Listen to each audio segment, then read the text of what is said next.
Începem miniseria cu relații toxice. Mini-seria. De fapt, nu este mini. Sunt mai multe videoclipuri și o să fie mai multe videoclipuri postate pe parcursul weekendului, fiindcă e un subiect destul de amplu și de complex și aș vrea să acopăr toate etapele relației toxice. Ideea ar fi că tipologia omului toxic, fie că este femeie, fie că este bărbat, este destul de asemănătoare. La început, oamenii toxici sunt cei mai minunați oameni pe care i-am cunoscut, pe care îi putem cunoaște. Sunt genul de oameni pe care ne-am dorit toată viața. Au calitățile pe care le-am căutat, știu să se comporte exact cum ne-am dorit noi. Sunt un fel de plastilină, ca să zic așa, și se mulează după fiecare om în parte. Am uitat să menționez faptul că nu o să vorbesc doar din experiența personală, o să vorbesc și din studii făcute pe acest subiect. Așa, să revenim. Pe lângă faptul că ei sunt tot ce ne-am putut dori vreodată, dacă stăm să tragem niște paranteze, ar fi că seamănă foarte mult cu tiparul psihopatului. Tiparul comportamental al psihopatului este șarmant, frumos, știe cum să se pună în situație astfel încât să pară erou, se victimizează foarte tare, pare că el a suferit o viață, a avut doar decepții în dragoste și te face să te simți ca și cum ai fi salvatoarea lui și până îți intră așa puțin sub piele. Ideea este că astfel de relații sunt date persoanelor slabe, ca să zic așa, care au primit mai multe lecții pe parcursul vieții lor și nu au învățat ce trebuia să învețe, nu și-au învățat lecțiile și o relație toxică în viața cuiva este ca un restart ca să-și reia de la capăt viața și să învețe din greșeli să nu le mai facă sau să schimbe pattern comportamental și toate problemele, ca să zic așa. Ideea este că după o astfel de relație te schimbi foarte mult, ești foarte atent la oamenii care te înconjoară și devii un pic mai distant. Bun, asta a fost așa o mică paranteză. Să revenim la ce era esențial. Comportamental, da, la început sunt șarmanți, sunt minunați, sunt cei mai minunați oameni pe care i-ai cunoscut. Până când încep ei să simtă oarecum că deja ești atașată de ei, că orice ar face, nu mai renunți. Adică, odată intrat într-o astfel de relație, e foarte greu să conștientizezi că ești într-o relație toxică, dar este și foarte greu să ieși dintr-o relație toxică. E genul de relație pe care dacă tu nu o termini, te termină ea pe tine. Toate chestiile astea sunt provenite din copilărie, de la părinții noștri, care ne-au învățat că noi, ca să primim dragostea lor și atenție și afecțiune, trebuie să acceptăm și alte lucruri, ceea ce psihologii denumesc în mod certificat, ca să spun așa, un complex de recompensă intermitent.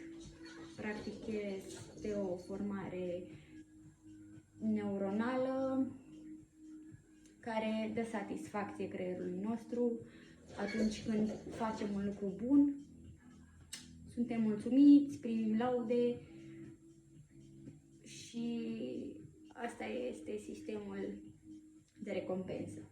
Dar în relațiile toxice se numește intermitent, deoarece primim cu porția laude, felicitări, recompense pentru buna noastră comportare.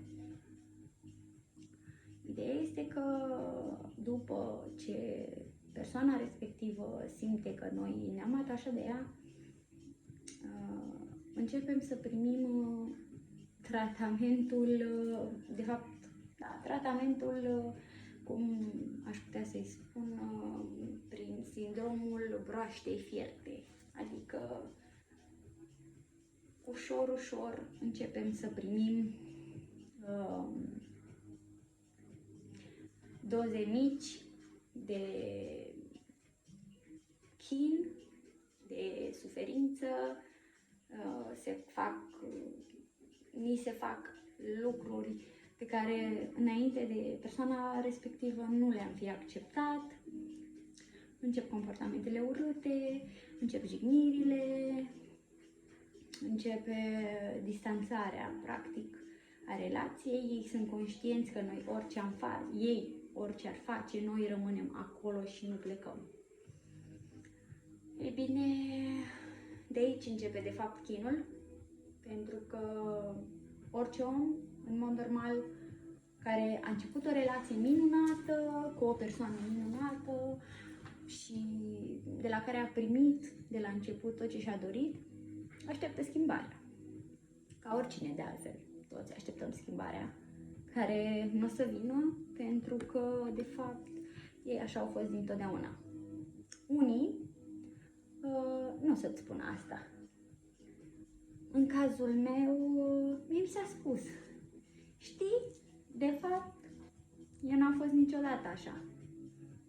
Eu doar am încercat să mă schimb. Și n-am putut. Eu sunt așa, de fapt. Dar e prea târziu, pentru că tu deja ești implicată total în relația respectivă sau implicat în relația respectivă, după caz, și ți este extrem de greu să mai ieși din relație. Orice ți-ar face, nu pleci. Rămâi acolo, ești îndepărtat ușor, ușor de prieteni, de familie, nu mai vezi pe nimeni altcineva în afară de persoana respectivă, nu poți să trăiești fără persoana respectivă pentru că prin toxicitatea ei, relația asta dă și dependență de persoana de lângă tine. Mai ales în momentele în care ajungi să trăiești cu omul respectiv, să stai în casă, să dormi în același pat și să petreci mare parte din timp cu el. Practic, e oarecum și o dependență genetică, fiindcă organismul nostru, celulele noastre se obișnuiesc cu organismul celuilalt și, practic, dependența nu mai e doar psihică, este și fizică. Și nu știu care e mai grea, dar, efectiv, când omul respectiv pleacă de lângă tine, simți că nu mai ai aer. Deci, în toate dependențele din lume pe care le-am studiat sau le-am trăit pe propria piele, mă rog, singura dependență ar fi cea de nicotină, dar cred că nicio dependență nu este mai mare decât dependența de un om. și îți dai seama, mă rog, semne sunt cam dintotdeauna că relația nu mai merge și că nu o să meargă de fapt, dar fiind prea îndrăgostită și primind tot ce ți-ai dorit vreodată, nu te aștepți să ajungă într-un stadiu atât de avansat. Ți se spune de la început, nu deveni dependentă de mine sau dependent, nu te atașa de mine. Dacă eu plec și tu îți pui tot în mine, ce o să faci după? Găsești diverse infidelități, dar treci cu vederea? Mă rog, în cazul meu treci cu vederea. Pentru că știu că am fost foarte criticată de prietene și de prieteni pe subiectul ăsta, că nu ar trebui să tolerez infidelități, dar eram pe principiu, vine acasă la mine, se întoarce tot acasă, dormim împreună, petrecem timp împreună, mâncăm împreună, celelalte sunt doar distracții. De fapt, nu știu ce era. Și e toxic atunci când nici nu te vrea, dar nici nu te lasă. Mai mult ca sigur, asta ați mai auzit-o, ați mai văzut-o pe Instagram sau pe Facebook, postată de diverse persoane, dar o confirm, am trăit-o și da, exact așa ți se spune sau ți se dovedește. Când ți se spune, e destul de greu de crezut, pentru că nu știi ce să faci. Te-ai rupe de relația respectivă, dar nici nu te-ai rupe, ești în permanență disponibilă pentru persoana respectivă. Sau disponibil. Repet, vorbesc mai mult din punctul meu de vedere și dau exemple bărbații, pentru că sunt femeie. Voi trebuie să le luați ca atare după sexul pe care voi îl aveți. Bun. Și am uitat unde rămăsesem. Da. Relația începe să te sece, să te macine, renunți la prieteni, renunți la familie, nu mai ai ieșiri, te neglijezi, faci totul ca să mulțumești persoana respectivă, chiar dacă tu nu ești niciodată mulțumit, chiar dacă relația respectivă îți aduce mai multă suferință decât fericire, dar ții acolo strâns pentru momentele în care persoana respectivă este prezentă. Și când zic prezentă doar fizic, adică lângă tine și atât. Pentru că în momentul în care persoana respectivă a plecat, pentru tine s-a terminat tot, nimic mai are sens, plângi, suferi, etc. Dar, cum apare, totul a dispărut, pentru că, practic, e rău ăla care atunci când nu e îți face rău, dar și când e tot îți face rău. Deci e rău în orice ipostază și în orice situație ar fi luat. Bun. Ajungem în punctul în care nu știi încotro să o iei. Găsești multe lucruri și sunt multe fapte ale lui sau ale ei care te fac să renunți, dar, repet, dependența este prea mare ca să poți să mai faci ceva. Și toată lumea îți spune renunță, nu mai ești tu, e schimbat, nu e normal ce-ți face, nu e normal cum se comportă. Tu, efectiv, în momentele respective, tu te rupi de toată lumea pentru că ei îți vorbesc urât despre persoana pe care tu o iubești, dar nu mai este iubire. este doar dependență. Iubirea s-a dus de mult și ca să renunți la o dependență de oricare tip, probabil că toți am trecut la un moment dat prin asta. E foarte greu și ai mai multe tentative să renunți, dar ceva te face să te întorci.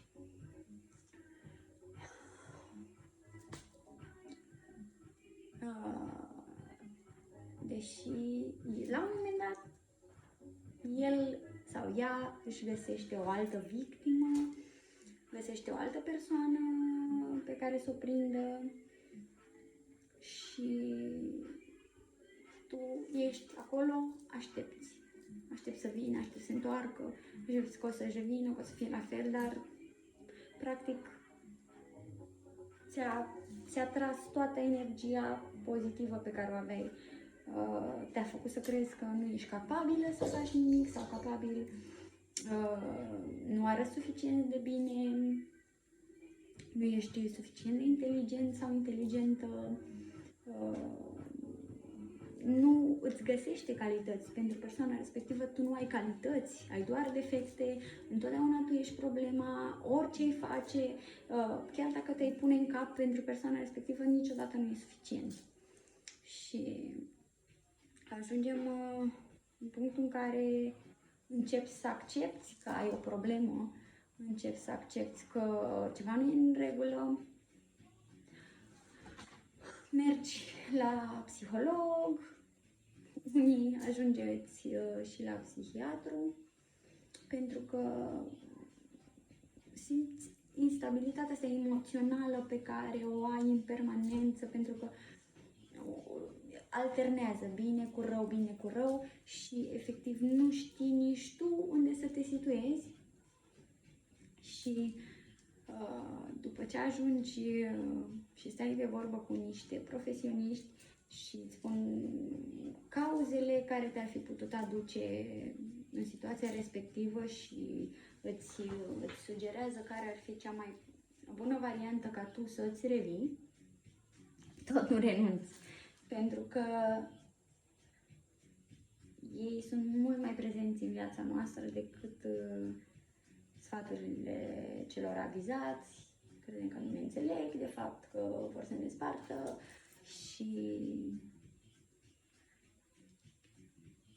cu timpul realizăm că asta a fost cea mai bună variantă. Adică tu, în momentul în care ești într-o relație toxică, renunți la absolut orice.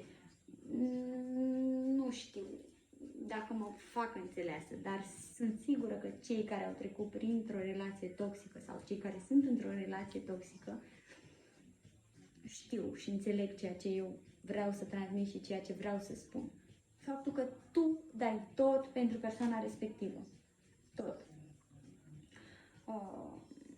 Cum am zis și la început, sunt foarte multe persoane care nu renunță la relația toxică și ajung să rămână o viață lângă astfel de persoane. Sau sunt și persoane care renunță la un moment dat pentru că se simt epuizați și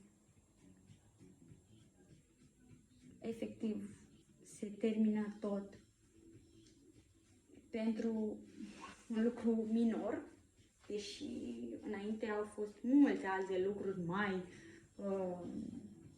mai grele și mult mai rele și au fost mult mai multă suferință decât chestia care a făcut relația să se termine într-un final. Bun, acum ajungem la sfârșitul relației toxice. Nu pot să detaliez foarte tare adică evenimentele din timpul relației toxice, pentru că fiecare se comportă altfel. Tiparul, în schimb, este același de om, dar faptele sunt diferite, cum e de așteptat. Ideea este că în momentul în care ajungi să termini relația toxică,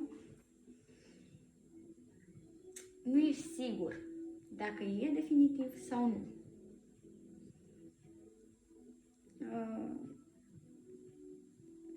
În timpul ăsta încep să apară persoane noi, de sex opus vorbesc, care sunt așa un fel de barcă de salvare, o numesc eu, un fel de ancoră, și oricine ar fi, tu te agăți cumva ca să poți să ieși din relația respectivă. Și dacă ei îți dau drum, pici înapoi. Ideea este că de cele mai multe ori, deși spunem că e definitiv, nu e chiar definitiv, mai urmează câteva săptămâni sau luni în care mai încercăm, dar ne dăm seama că perioada în care a avut loc ruptura a fost mult mai benefică pentru noi decât relația în sine, că ne-am simțit ok și că ne-am cunoscut limitele, în primul și în primul rând.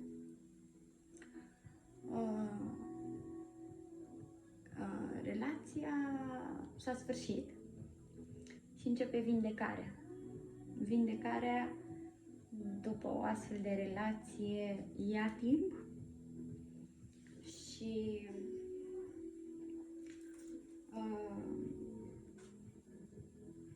are rezultate minunate, are rezultate la care nu te-ai fi așteptat vreodată, fiind dependentă de o persoană, nu te-ai fi așteptat niciodată să-ți fie atât de bine fără persoana respectivă.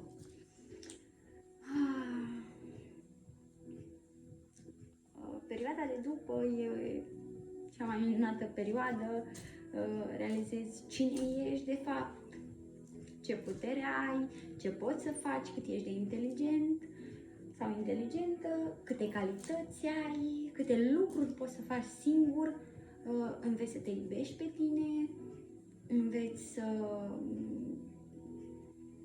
să te apreciezi mai mult, să te pui pe primul loc și să te respecti pe tine și să spui astea sunt limitele, pot accepta anumite lucruri sau nu. Înveți să simți oamenii toxici, vampiri energetici și așa mai departe.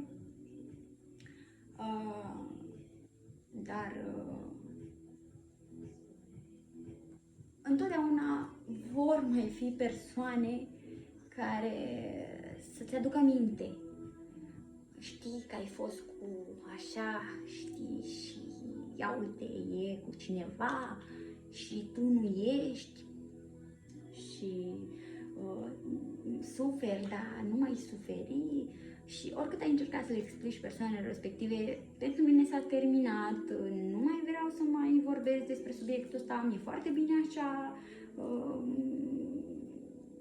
nu vreau să mai știu despre persoana respectivă, nu mă interesează detalii, ei insistă. Ceea ce și mie mi s-a întâmplat. Și am avut noroc că a existat o prietenă mea bună care a interpretat un pic greșit o situație în care eu mi-aș fi refăcut viața și aș fi început o nouă relație, dar și ea a ținut să transmită mai departe că Ștefania este într-o relație. Ei bine, țin pe această cale să lămuresc situația. Nu am fost în nicio relație, nu am avut nicio relație de când am terminat această relație toxică. Am fost în permanență singură, doar că mi-a făcut bine să susțin minciuna asta ca să evit niște discuții, ca să nu mai trebuiască să aud în continuare poveștile lor, cum că n-ai trecut peste. Ei bine, dragilor, am trecut peste, sunt foarte bine cum sunt, este cel mai bun lucru care mi s-ar fi putut întâmpla. Sfârșitul acestei relații m-a ajutat foarte mult M-am descoperit pe mine, mă iubesc, știu cât valorez, știu ce oameni îmi doresc lângă mine în viitor. Deci, o relație toxică, deși este toxică, ne aduce foarte multă suferință, simți efectiv că ți se smulge sufletul și inima din piept în momentele respective. Atât este de benefică, exact răul necesar de care avem cu toții nevoie la un moment dat sau altul, pentru că este tot ce te ajută pe tine să te descoperi, să-ți înveți lecția pe care o aveai de învățat, să treci peste, să-ți sortezi prietenii, să vezi cine ți-a rămas aproape, cine a fost lângă tine când ai avut nevoie, deși majoritatea ar fi cedat pentru că îți tot explicau, îți tot spuneau, nu e ok ce faci, încetează, îți faci rău și ești foarte schimbat. De exemplu, mie îmi spunea familia că nu mai sunt eu, că nu știu să zâmbesc. Și după ce am terminat relația asta, am început să zâmbesc din suflet și vedeau un copil fericit, deși multe din întâmplările pe care le-am avut în relația mea nu sunt cunoscute de familia mea, nici nu trebuie. Sunt recunoscătoare și, pe de-o parte, a fost un om, mă rog, încă este printre noi. A fost un om ok, a fost un om bun, pe de-o parte, mi-a făcut foarte mult bine, pe lângă lucrurile bune pe care le-a făcut la început și tipul de bărbat care a fost, dar și prin răul pe care mi l-a făcut, fiindcă m-a ajutat să învăț foarte multe chestii, am cunoscut foarte mulți oameni minunați prin intermediul lui. Mă bucur că a existat în viața mea, dar dacă ar fi să dau timpul înapoi, nu aș mai intra într-o astfel de relație niciodată și atât. N-am nimic să-i reproșez niciodată, nici nu o să reproșez nimic. Sunt foarte recunoscătoare pentru tot și spuneam că viața e foarte frumoasă după o relație toxică, pentru că înveți să te faci fericită sau fericit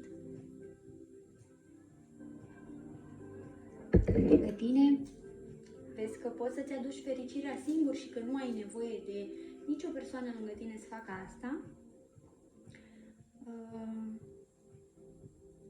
Sfatul meu personal ar fi ca în orice tip de relație vă aflați acum, fie că e doar o relație, fie că e căsnicie sau fie că e un început de relație, ceea ce tolerați oamenilor de lângă voi, așa învățați să se comporte pe parcursul relației respective. Dacă o relație dă semne că nu mai merge, nu mai încercați să trageți foarte mult de ea, pentru că în primul rând pierdeți timp lângă persoana respectivă, sentimentele se intensifică, iar despărțirea o să fie mult mai grea și mai dureroasă. Pierdeți șanse și oameni mult mai buni sau mai frumoși sufletește, pun accent pe asta, stând în relația respectivă. Nu pot decât să vă spun că fericirea, cum am spus-o și în primul set de videouri de la care aș începe nebunia asta, fericirea depinde doar de voi și de nimeni altcineva și atât timp cât voi învățați să vă iubiți pe voi, să vă respectați, să vă apreciați, să vă puneți pe primul loc, asta vor începe să facă și oamenii din jurul vostru. Știu că este greu, știu ce înseamnă o relație toxică, știu ce înseamnă perioada de după o relație toxică, vă înțeleg, știu durerea, cum se simte, știu în ce ipostaze ajungeți, dar sentimentul de după este minunat. Și învățați să aveți mult mai multă grijă la oamenii de lângă voi și să fiți fericiți. Cam asta e prioritatea de după o relație toxică. Fericirea ta. Și atât. Cam atât ar fi. Cam atât aș avea de spus. Deja am vorbit prea mult. Deja vorbesc de o jumătate de oră. Nu știu, pentru orice întrebare sau nelămurire sau nu știu, orice ați avea nevoie să mă întrebați sau vreți să aflați, vă răspund cu drag și sunt la dispoziția voastră să vă răspund oricând la orice tip de întrebare. Și cam atât ar fi despre relațiile toxice și vreau să închei cu un citat foarte drăguț pe care l-am găsit și vreau să îl știți și voi, dar 2 secunde să-l găsesc puțin.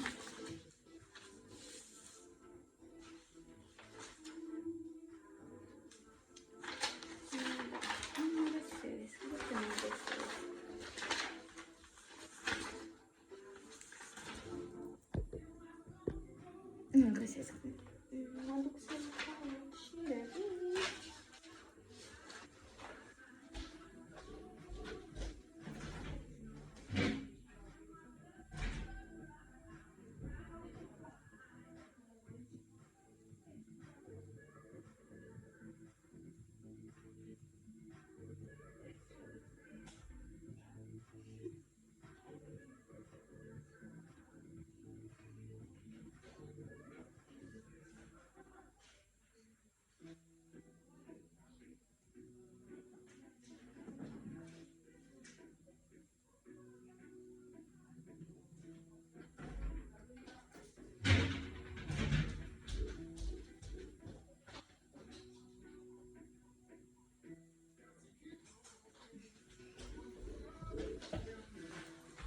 Da, nu am găsit foaia pe care era notat. Îmi pare tare rău, dar promit că o să-l las afișat într-un story. Mi s-a părut foarte, foarte interesant.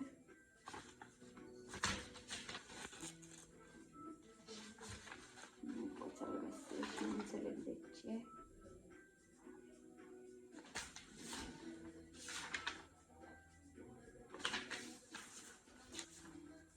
Aici aveam studiile de relații toxice.